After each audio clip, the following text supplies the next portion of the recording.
राहुल गांधी की भारत जोड़ो न्याय यात्रा पर किए जा रहे हिंसक हमलों के विरोध में आज रीवा में कांग्रेस पार्टी द्वारा कलेक्ट्रेट के सामने एक दिवसीय धरना प्रदर्शन किया जा रहा है। कांग्रेस नेता राहुल गांधी द्वारा भारत जोड़ो यात्रा के तर्ज पर न्याय यात्रा निकाली जा रही है। यह यात्रा मणिपुर से शुरू हुई जो अलग अलग राज्यों तक पहुंचेगी। यात्रा असम पहुंचने पर जब राहुल गांधी भगवान के दर्शन करने मंदिर जाने लगे तो उन्हें मंदिर जाने की परमिशन नहीं मिली।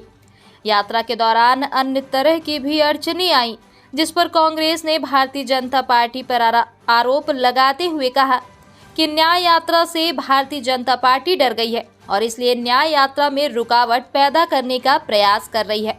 असम में मुख्यमंत्री के आदेश पर राहुल गांधी को मंदिर जाने से रोक दिया गया। प्रियेश पांडे की रिपोर्ट।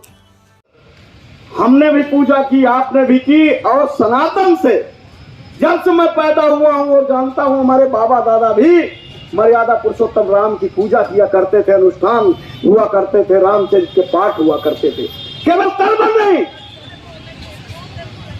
लेकिन हमें जो बताया गया था कि जब ये धरती माता पाप से, अनाचार से, अत्याचार से त्राई त्राई कर रही थी, तो धरती माता ने गौ मां के रूप में श्री हरि से प्रार्थना की कि अबे पाप, ये राक्षसों का अत्याचार नहीं सहा जाता और इनसे हमें उद्धार चाहिए। और भगवान श्री हरि विष्णु ने राम का अवतार लिया।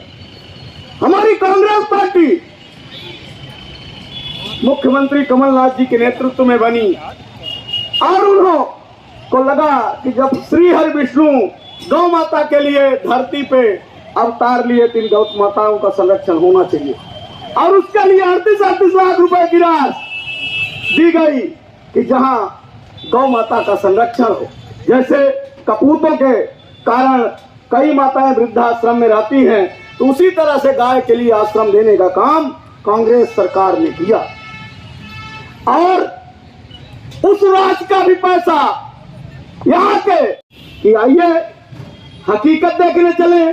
जिस गाय के अनुनय विनय प्रार्थना पे भगवान श्री हरि विष्णु रामावतार में आए, उस गाय के नाम पे जो कांग्रेस ने 62,000 रुपए महीने निर्धारित किया था संचालन के लिए, उसका चारा भूसा खाने वाले धर्म विरोधी एक गौ हत्यारे केवल एक काल नेम ही हो सकते हैं। इनको राम कथा में एक किरदार है काल नेम का, कि किस तरह से वो संत का रूप धारण करके और छल करने आया था।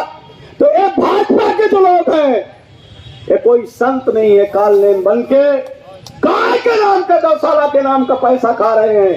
इनको गौ हत्यारे हम कह सकते हैं, राम भक्त नहीं कह सकते हैं। मेरा आप सबसे निवेदन है कि कोई ऐसी योजना बनाई जाए कि गांव गांव निकलिए और गौशालाओं का दर्शन करिए, उसी से पता चल जाएगा कि इनके राम भक्ति की हकीकत क्या है।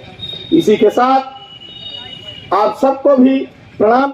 जिस तरह से भारत देश में संविधान को खत्म करने की बात चल रही है, हमारे नेता आदरणीय राहुल गांधी जी ने भारत जोड़ो न्याय यात्रा शुरू की। जब भारत जोड़ो न्याय यात्रा असम पहुंची तो भारतीय जनता पार्टी की सरकार और वहां के मुख्यमंत्री हेमंत बिस्वा शर्मा ने यात्रा पर पत्थरबाजी की, यात्रा पर हमले कराए, हमारी गाड़ियों पर तोड़फोड़ की, वहां पर कांग्रेस पार्टी के विपरीत नारे लगवाए। इसके बावजूद हमारे नेता राहुल गांधी जी उनसे मिलना चाह रहे थे। इसके बाद जब हमारी गाड़ियों में तोड़फोड़ हुई, हमारे नेताओं को रोका गया, तब भी हमारी यात्रा जारी रही। इस तरह भारतीय जनता पार्टी यात्रा को रोकने की कोशिश कर रही थी। कल जब हमारे नेता राहुल गांधी जी मंदिर पर भगवान के दर्शन करने जाना चाहते थे, तो असम की सरकार ने सिर्फ राहुल गांधी को रोक दिया। वहाँ सांसद, विधायक और नेताओं को अनुमति दी, केवल राहुल गांधी जी को अनुमति नहीं दी। हम सब कांग्रेस पार्टी के लोग ये जानना चाहते हैं कि एक देश, एक संविधान की बात करने वाले ये लोग भारतीय जनता पार्टी के हमारे नेता राहुल गांधी को भगवान के दर्शन क्यों नहीं करने देना चाहते।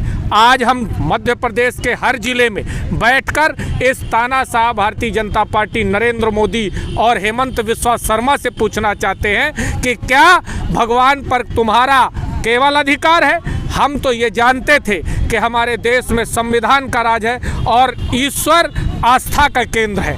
ईश्वर पर, भगवान पर राजनीति नहीं करनी चाहिए, लेकिन ये लोग भगवान पर राजनीति करते हैं, हमारे नेताओं को रोकते हैं। मैं तो एक सीधे तौर पर कहना चाहता हूं कि नरेंद्र मोदी डर गए हैं, तानाशाह डरा हुआ है, इसलिए हमारे नेता राहुल गांधी को यात्रा को रोकना चाहते हैं। लेकिन ये भारत जोड़ो न्याय यात्रा होकर रहेगी, परिवर्तन करके रहेगी। राहुल गांधी